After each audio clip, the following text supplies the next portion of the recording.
nibble. Hello everyone, and welcome back to another Manufacturers Cup race showcase.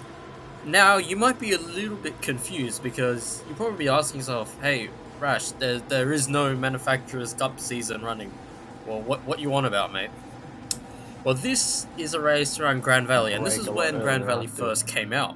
but And there was a Manufacturers try. Cup season, and I live streamed it, which is why you'll probably hear my voice at some points during this race. And I'm sorry about that. But at the time, I really wanted to make one of these like commentary like videos, but I didn't really know how to do it. So I didn't do it. And I realized, you know what, this week I'm a bit busy, so I couldn't really play Gran Turismo. I haven't really played it since probably today to get some clips from the in-game recorder. But that's about it. So I figured out I've got this race here, I may as well cover it.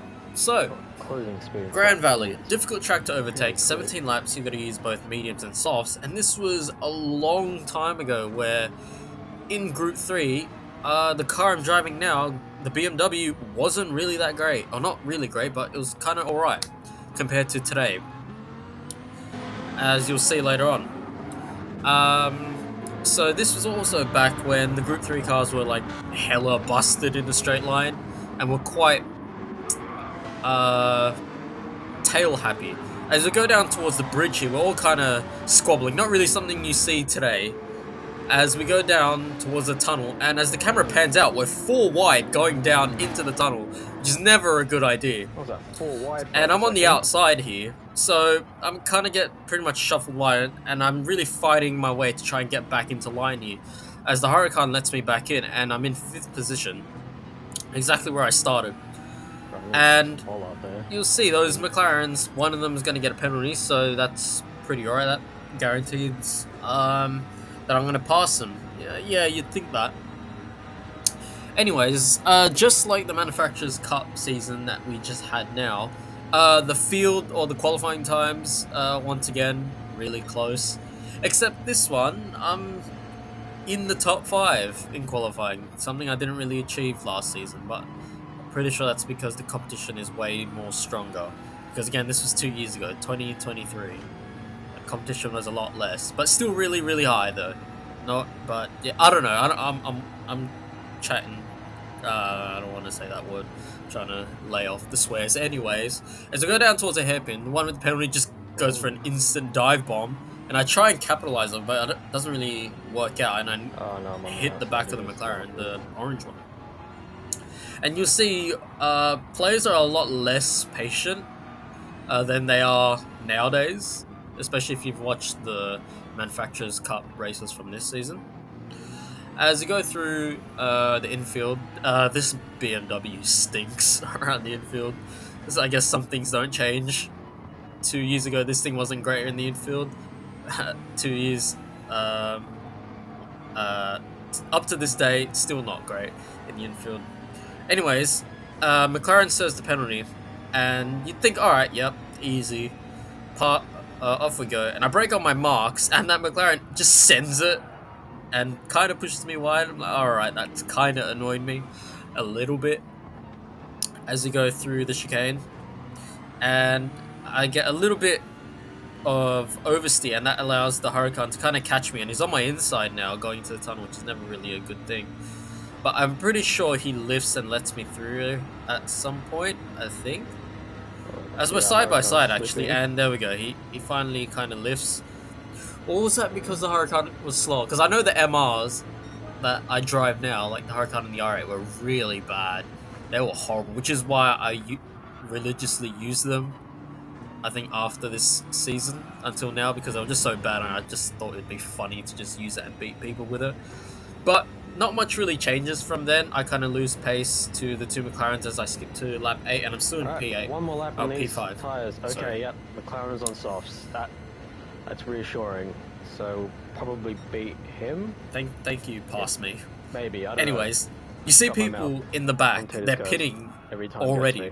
Now this was back when the Right, controller wear was a lot higher, so I had to pretty much stay on the harder compound for longer as we come out on lap 10.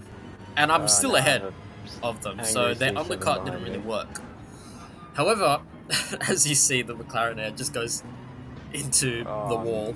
Idiot. You'll see the Chevrolets behind us. That thing, oh boy, that thing was an absolute terrorist. That thing had a, I don't know, the power unit in that thing was, I don't know, consuming steroids or something. But my pace, I've switched from the medium tire to the soft tire. And honestly, my soft tire pace was really, really crap. Gonna be completely honest. As you skip to the end of lap 10, the Corvette's kind of caught me, and I've caught the McLaren. I didn't really want to go for this move, but kind of just happened. So, yeah, that was a bit ambitious. happened, and I've been slowed down, and the McLaren, because that thing's on medium tires now, slows me down at the apex, and now the Chevrolet is now right behind me. That thing has a power advantage over the BMW. I'm in the tow here, and it's still outpowering me. Yeah, thank you, Pass Me, for mentioning that. And now he's in the tow of the McLaren, so now this is pretty much a lost battle here, as the Corvette slowly gets past me. Oh god, there's a Mazda as well. And yeah, so the pack behind us is also catching me, so it's something which still applies to now in manufacturers. You pretty much have to move forward or get overtaken. Like, there's no holding position, because it's quite difficult to do that, because everyone's just trying to move forward. As we go down towards the hairpin, send it up the inside and hit the McLaren. You can tell. My braking points here. Yep, missing my braking points. My racecraft was nowhere near as good as it is today. It's quite funny looking back at this, as the Atenza just bundles me wide on the infield, and that puts me down to P7. So we've lost 2 positions within half a lap, and now the Jaguar's behind me.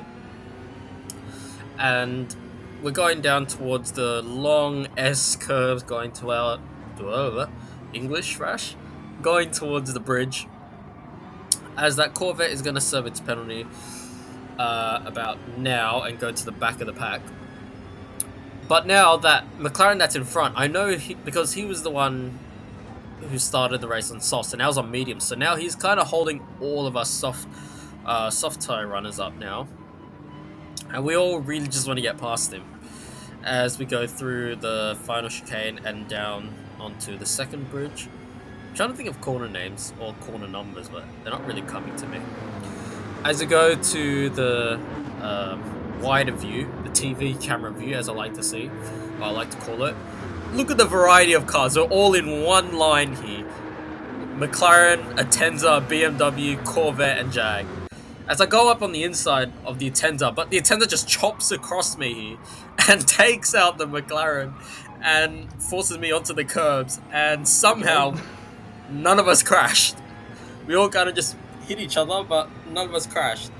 As we go flying down the hill here, all 5 of us, and this isn't really going to end well for me, as I'm on the outside here, and the Jag kind of goes up for a move and bumps people wide, and I'm on the outside, and now I'm down to P8. This time last lap I was P6, now I'm P8. Or actually no, I was P5 at the start of the last lap, so I've lost 3 positions. And now I'm behind all the cars that have a power advantage over me, which is crazy to say because I'm in a BMW, and there's a Huracan behind me slowly closing up the gap, and that thing's a lot better on the infield.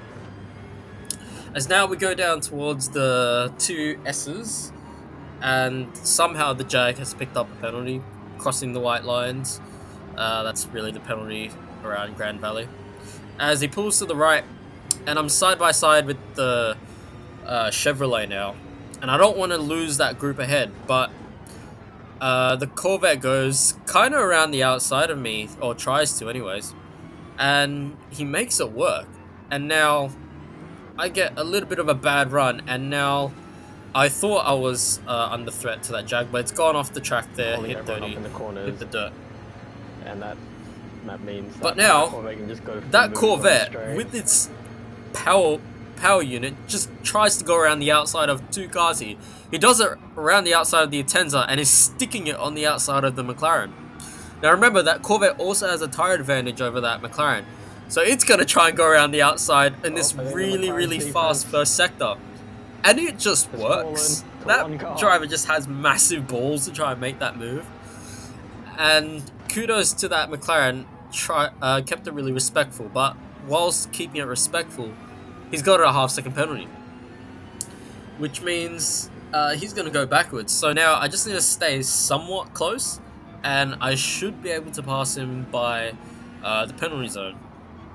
And as we go through the infield, this is pretty much just classic Grand Valley racing, where we're all just stuck in a single file line because you can't really overtake, to be honest.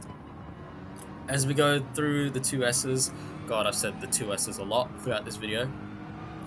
I'm pretty much pushing the Attender at this point. I know I'm quicker, and I want to try and get that Corvette, but he's already pissing off into the distance as we pass the McLaren. Now I'm sizing up and moving to turn 1 against this Attender after the terrorism it's done to this entire group. As I just need to somewhat ace this final bit. Don't really do it. Still can't get the damn chicane. But the Jaguar kind of gives me a bump. Kind of. As we go back out to the TV cam. And because that little bit of bump and the BMW is quicker than the Attender, I'm in the tow now. And I'm going to try and pull a move here. As the Attender goes defensive. But we go on the outside and try and do what the Corvette did. But that Attender, I think he lifts and kind of just gives us the spot. And now we're back in P5, back for our starting position when we start the race. So that's pretty good. Like I said in the previous Manufacturer Cup race videos, my goal is to pretty much stay where I am or P8. We're in P5, started P5, so that's good. And now I want to try and catch the Corvette, but it's just too quick for me. So we're going to fast forward. I think this is the last cut, right? Yep. To lap 17, we're P5. Couldn't catch the Corvette. Have a nice, relaxing... But something happens here, and I think this is why I initially wanted to make the video. As we cross the line, P5, all of a sudden, P6. Huh? What? Somehow, the game didn't register that there was an entire car in front of me. What? TPG and Wolf. And I remember this. P6? They done like a massive undercut on everyone. They pit really early. I pit on lap 10. Most people pit on lap 8. They pit on lap I just never noticed. 6 or 5. And That's why I somehow said made the P5, softs not work. So P6. good job on them. A bit of a game error to not register that they were ahead of us.